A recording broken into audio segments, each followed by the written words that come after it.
En 1938, Howard Hughes bat le record du Tour du monde en 3 jours 19 heures et 24 minutes aux commandes d'un Lockheed Electra. Le premier Tour du monde date de 1933. Passionné d'aviation, Howard Hughes prend ses premiers cours de pilotage à l'âge de 14 ans. En 1932, il fonde Hughes Aircraft Company.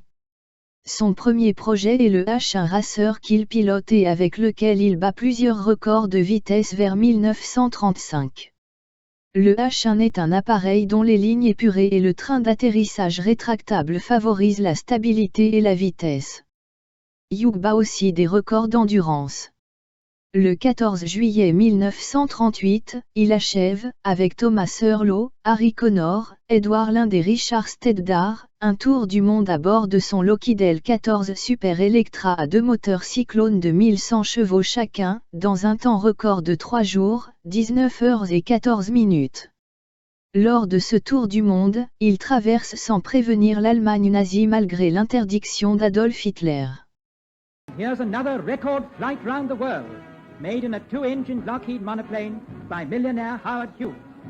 This machine has a gyro pilot which will fly it automatically on a set course and 3 wireless transmitters.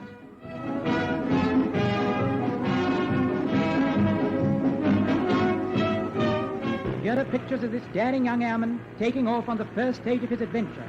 He flew across the Atlantic to the French capital in the record time of 16 hours, 35 minutes, at an average speed of 223 miles an hour.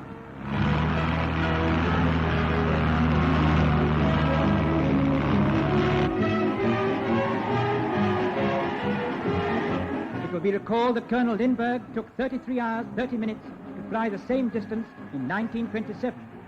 The great airman Wiley Post took over 9 days for the New York trip. But this intrepid young pilot flies half round the world in 2 days, 9 hours, and back to America in 3 days.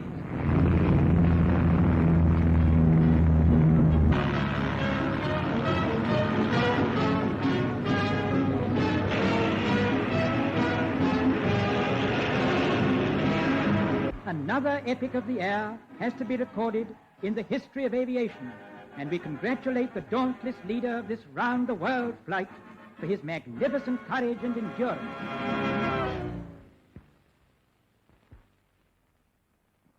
En 1939, Hughes devient le principal actionnaire de TWA, une des 4 principales compagnies aériennes américaines, investissant 7 millions de dollars de l'époque.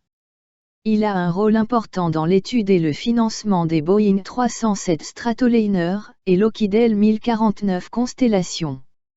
Il achètera les 40 premiers exemplaires de ce dernier pour la TWA. Pour son vol d'essai en 1944, Hughes fait peindre le Constellation aux couleurs rouges de TWA et vole de Burbank à Washington en 7 heures et 29 minutes.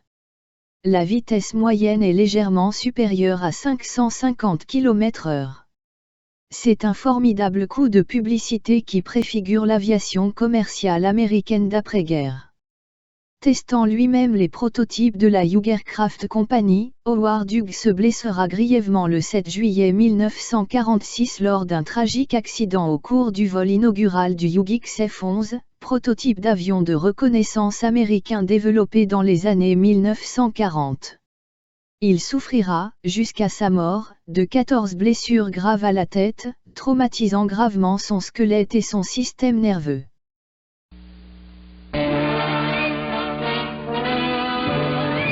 Howard Hughes, famous flyer and sportsman, was dragged out of this wreckage of an experimental plane he was testing.